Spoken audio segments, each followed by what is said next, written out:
दोस्तों, एक शहर में एक परिसर में ईमानदार और सदाचारी लड़का रहता था। माता पिता, भाई बहन, मित्र, रिश्तेदार सब उसे बहुत प्यार करते थे। सबकी सहायता को तत्पर रहने के कारण पड़ोसी से लेकर सहकर्मी तक उसका सम्मान करते थे। सब कुछ अच्छा था, किंतु जीवन में वह जिस सफलता प्राप्ति का सपना देखा करता था वह उससे कोसों दूर था। वह दिन रात जी जान लगाकर मेहनत करता, किंतु असफलता ही उसके हाथ लगती। उसका पूरा जीवन ऐसे ही निकल गया और अंत में जीवन चक्र से निकलकर वह काल चक्र में समा गया। चूंकि उसने जीवन में सुकर्म किए थे, इसलिए उसे स्वर्ग की प्राप्ति हुई। देवदूत उसे लेकर स्वर्ग पहुँचे। स्वर्गलोक का अलौकिक सौंदर्य और वह मंत्रमुग्ध हो गया और देवदूत से बोला, ये कौन सा स्थान है?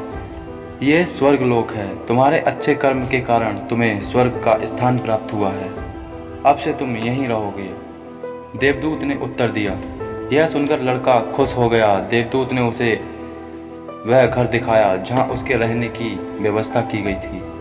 वह एक आलीशान घर था। इतना आलीशान घर उसने अपने जीवन में कभी नहीं देखा था। देवदूत उसे घर के भीतर लेकर गया और एक एक करके सारे कक्ष दिखाने लगा। सभी कक्ष बहुत सुंदर थे। अंत में वह उसे एक ऐसे कक्ष के पास लेकर गया जिसके सामने स्वप्न कक्ष लिखा हुआ था।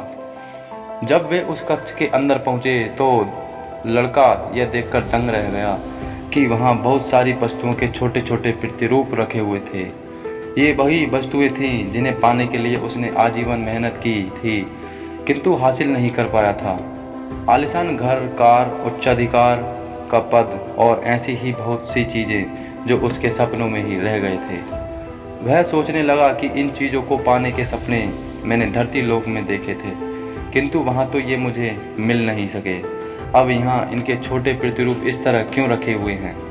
वह अपनी जिज्ञासा पर नियंत्रण नहीं रख पाया और पूछ बैठा, ये सब यहाँ इस तरह, इसके पीछे क्या कारण है? देवदूत ने उसे बताया, मनुष्य अपने जीवन बहुत से सपने देखता है और उनको पूरा होने के लिए कामना करता है, किंतु कुछ ही सपनों के प्रति वह गंभीर होता है और उन्हें पूरा करने का प्रयास करता है।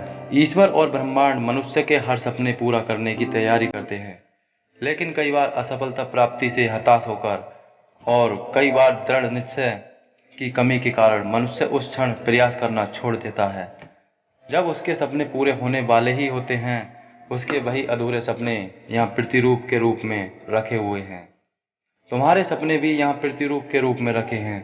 तुमने अंत समय तक हार न मानी होती तो उसे अपने जीवन में प्राप्त कर चुके होते।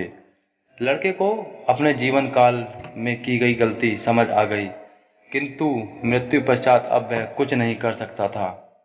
मित्रों, किसी भी सपने को पूर्ण करने की दिशा में काम करने के पूर्व यह दृढ़ निश्चय कर लें कि चाहे कितनी भी मुश्किलें क्यों न आएं, चाहे कितनी बार भी असफलता का सामना क्यों न करना पड़े, अपने सपनों को पूरा करने की दिशा में तब तक प्रयास करते रहेंगे जब तक वे पूरे नहीं हो जाते। अन्यथा समय निकल जाने के बाद यह मलाल रह जाएगा कि काश मैंने थोड़ा प्रयास और किया होता।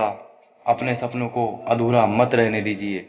दृढ़ निश्चय और अथक प्रयास से उन्हें हकीकत में तब्दील करके ही दम लीजिए। तो दोस्तों, कैसी लगी ये कहानी हमें कमेंट में ज़रूर बताएं और आपने अभी तक हमारा चैनल सब्सक्राइब नहीं किया है तो सब्सक्राइब ज़रूर करें।